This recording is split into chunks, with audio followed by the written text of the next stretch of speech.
तर शांतता चर्चेपूर्वी इराणनं महत्त्वाचं वक्तव्य केलंय. धमक्यांच्या सावलीत वाटाघाटी करणं हे अस्वीकार्य असल्याचं इराणच्या संसदेचे अध्यक्ष मोहम्मद बाघेर घलिबाफ यांनी म्हटलेलं आहे. 2 आठवड्यात आम्ही युद्धासाठी नव्यानं तयार झालोत, मात्र ट्रम्प यांनी होर्मुझमध्ये नाकेबंदी लादून शस्त्रसंधीचं उल्लंघन केलंय असा आरोप घलिबाफ यांनी केलेला आहे.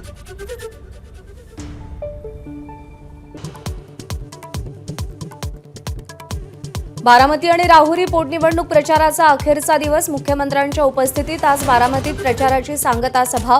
सुप्रिया सुळेही सभेला हजेरी लावणार.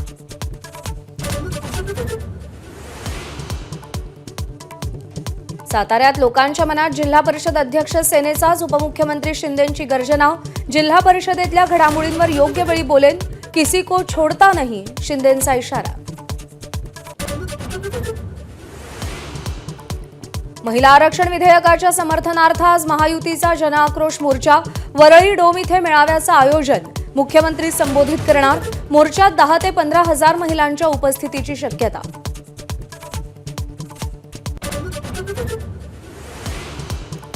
जुन्या पेन्शन योजनेसाठी राज्यातील 17 लाख शासकीय निमशासकीय कर्मचारी शिक्षक आजपासून बेमुदत संपावर.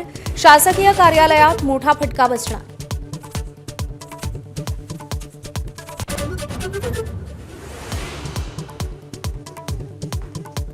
एकनाथ शिंदे आणि बच्चू कडू यांची 2 दिवसांपूर्वी मुंबईत भेट. शिवसेनेनं विधान परिषदेची ऑफर दिल्याचा कडूंचा एबीपी माझाकडे दावा.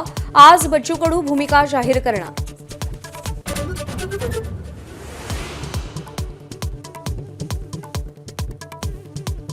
टीसीएस प्रकरणामध्ये व्हॉट्सअप ग्रुपवरून तरुणींचा दररोज अश्लील मेसेजद्वारे विनयभंग. ऑफिसच्या नेटचा पासवर्ड अश्लील नावानं किंवा हिंदू मुलींच्या भावना दुखावतील अशा पद्धतीनं सेट होत असल्याचं उघड.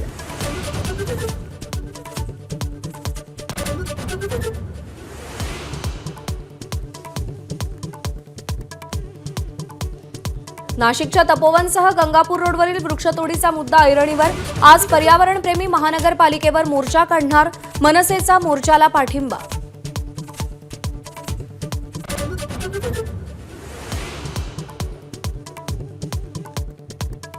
धमक्या देत असाल तर चर्चा नाही, इराणचा स्पष्ट नकार. बुधवारपर्यंत करार केला नाही तर इराणवर बॉम्बचा वर्षाव. ट्रम्प यांची धमकी. एबीपी माझा, उघडा डोळे बघा नीट.